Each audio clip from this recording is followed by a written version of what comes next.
देखो, दोनों तरफ से मार पड़ती है, समझना पड़ेगा परमार्थ के पथिक को। कभी कभी जान नहीं पड़ता, हमारी इंद्रियां हमारे मन ऐसी जगह फंसा देते हैं कि रात दिन जलते रहो। ये हुई अंदर की मार। बाहर की मार है, हम किसी से द्वेष नहीं करते, फिर भी कोई हमें गाली देता है, कोई निंदा करता है, कोई मारने का प्रयास करता है, कोई उपहास करता है। ये हर भक्त के जीवन में होता है। तो श्रीपाद कह रहे हैं, दोनों तरह की मार जो सह गया, उसका हृदय बन जाता है इस प्रेम रस का रसास्वादन करने के लिए।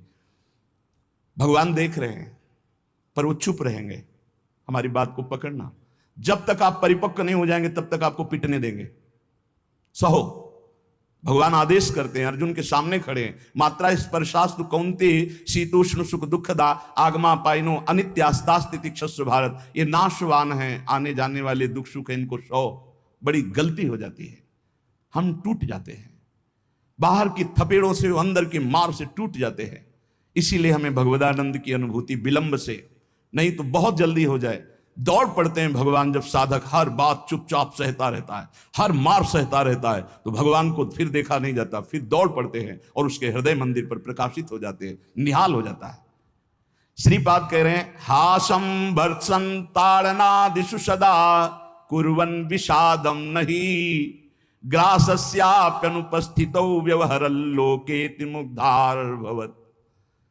तुम्हारा उपहास होगा, हंसी तुम्हारी उड़ाई जाएगी, बहुत उड़ाई जाती है। घर परिवार के लोग ही हंसी उड़ाने लगते हैं, मित्रजन ही हंसी उड़ाने लगते हैं, ऑफिस के लोग ही उपहास करने लगते हैं, और ज्यादा हो जाए तो ताड़न भी करते हैं, पीट भी देते हैं। ऐसा होता है, घर परिवार के लोग ही।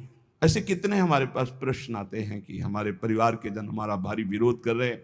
हासम भर्त्सन ताड़नादिषु सदा कुर्वन् विषादम नहीं। सदा तुम्हारा उपहास हो रहा है। बहुत कठिन है प्यारे, बहुत कठिन है। प्रवचन कर लेना सरल है, प्रवचन सुन लेना सरल है, सहना बहुत कठिन है।